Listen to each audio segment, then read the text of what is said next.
ഇത് രണ്ടാം നിയമന വിവാദമാണ്. ആദ്യത്തെ ബന്ധു നിയമനം, അതിനുശേഷമാണ് ഈ വിഷയം വന്നത്. അതിലാണ് വിവാദങ്ങൾക്ക് ശേഷം യു ടേണുമായത്. അപ്പോൾ മന്ത്രിയുടെ ഉൾപ്പെടെ പ്രതികരണം, ഈ രാജിവെച്ചു എന്ന് പറഞ്ഞാൽ പോലും ഈ പ്രശ്നം ഇവിടെ അവസാനിക്കില്ല എന്നാണ് CPM-ന്റെ നിലപാടൊക്കെ വന്നിരിക്കുന്നത്. ദേവസ്വം പ്ലീഡറുടെ നിയമനത്തെ ഇന്നലെ മുഖ്യമന്ത്രിയുടെ തലയിൽ വെച്ച ദേവസ്വം മന്ത്രി ഇന്ന് തെറ്റ് പറ്റിയെന്ന് തുറന്ന് സമ്മതിക്കുന്നുണ്ടായിരുന്നു. ഇനി പ്രതിപക്ഷ നേതാവ് മാധ്യമങ്ങളെ കണ്ടപ്പോൾ ഈ വിഷയത്തിൽ പ്രതികരിച്ചത്, കള്ളന്മാർക്ക് സർക്കാർ ചൂട്ട് പിടിക്കുന്നു എന്നാണ് ആരോപിച്ചത്.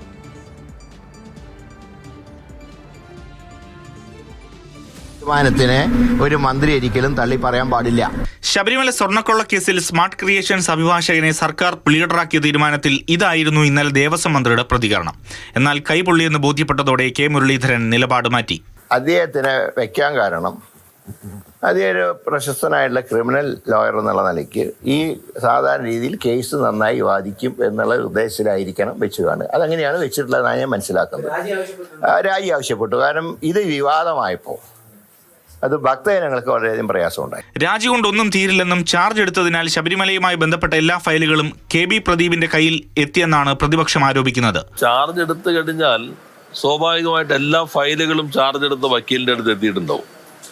അപ്പോൾ വക്കീലിന്റെ ആവശ്യം കഴിഞ്ഞിട്ടുള്ള രാജിയാണോ? എല്ലാ ഫയലുകളും പരിശോധിക്കാനുള്ള സന്ദർഭം ഉപയോഗിച്ചതിന് ശേഷമുള്ള രാജിയാണോ എന്ന് പ്രത്യേകം തന്നെ പരിശോധിക്കേണ്ടതുണ്ട്. ഈ നിയമനം മുഖ്യമന്ത്രി VD സതീശൻ അദാനി ഗ്രൂപ്പിനെ കണ്ടതുമായി ബന്ധമുണ്ടെന്നാണ് മുൻ ദേവസ്വം മന്ത്രി VN വാസവന്റെ ആരോപണം. ഈ ഗവൺമെന്റ് വന്നതിന് ശേഷം ആദ്യത്തെ വിക്കറ്റ് വീണത് അളിയന്റെ രാജിയാണ്. രണ്ടാമത്തെ വിക്കറ്റ് വീണിരിക്കുന്നു. അപ്പൊ ഗവൺമെന്റിന്റെ തുടക്കത്തിൽ തന്നെയുള്ള നീക്കങ്ങളെല്ലാം പിഴച്ചു വരുന്നു എന്നുള്ളതാണ് നമ്മൾ ഈ സംഭവങ്ങളിൽ മനസ്സിലാക്കുന്നത്. ബന്ധു നിയമനത്തിൽ ആദ്യ വിക്കറ്റ് വീണത് മന്ത്രി സണ്ണി ജോസഫിന്റെ വകുപ്പിലാണ്.